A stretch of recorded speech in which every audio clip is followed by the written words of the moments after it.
Hello guys, नमस्ते। कैसन बनी रहुआ सबे बानी जा हमनी के अभी मानसिंहपुर ईसरपुरा पंचायत के एगो छोटा सा गांव ह। एजा अभी मौजूद बन जा। एजा अभी चल रहा बा सरस्वती पूजा के सीजन। और सरस्वती पूजा में एजा के कमिटी के जो लड़का बने बहुत खर्चा कैले बने।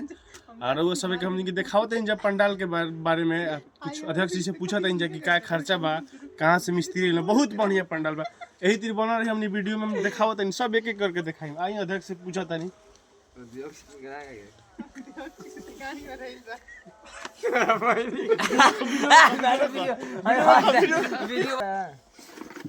आई अध्यक्ष जी से बात कइल जाओ का खर्चा बनल बा, का कैसे जाके समिति के बारे में ये सब के बताई। हमारा चैनल में स्वागत बराबर। धन्यवाद।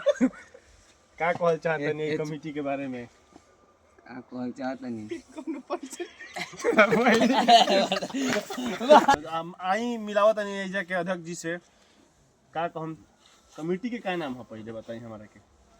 कमिटी का नाम ये बा का नाम नहीं थी पूछत हम। हाँ कमिटी के नाम का है, बड़ा खर्चा भइल बा एजा। कमिटी के नाम श्री श्री सरस्वती पूजा मानसिंहपुर कमेटी से पूरा। अच्छा तो एजा मिस्त्री कहाँ से आइल है बनावे वाला? ये मिस्त्री आइल वालो झारखंड से। अच्छा होई तो छाता बड़ा अजूबा अजूबा जे देखे के मिलता। ई कहां से मंगइले बा? राजस्थान से मंगले बनी। राजस्थान से बड़ा बढ़िया लागता।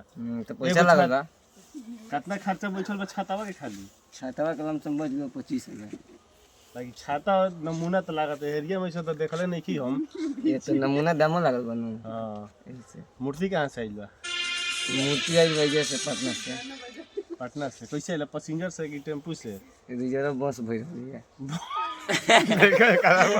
इसा कहो मूर्ति कैसे आइल है? मूर्ति आइल पिकअप से। पिकअप के खर्चा तो लागिए गेल कम से कम 3-4 हजार। ना 6,000 लाग गेल है। 6,000? पटना से धीरे धीरे लगे में तो तेल ज्यादा पियती है। बात सही बा।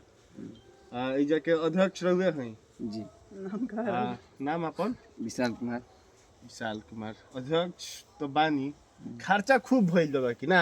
देखते बनी टेंट उंट लागल बा? लागल बा। कहाँ से आइल है?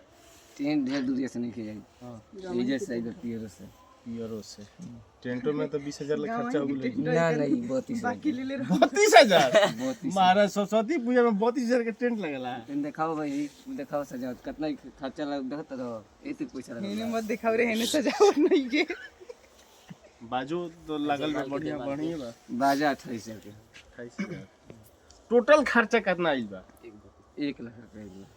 1 लाख आ गइल। जोड़ तो सरस नहीं 28 भसान बाकी बा, पूजा पाठ बाकी बा, गांव के आऊं के बा, भोजो होला का जा। हां महाराज तब तो बहुत ज्यादा खर्चा आवत है जा। 25,000 और खर्चा जोड़नी मतलब 1.25 लाख पहुंच जाता। चंदा के दे। चुप रहो सारा पागल इसका। आवाज आ गेलो मैं बड़वा के। मैं हां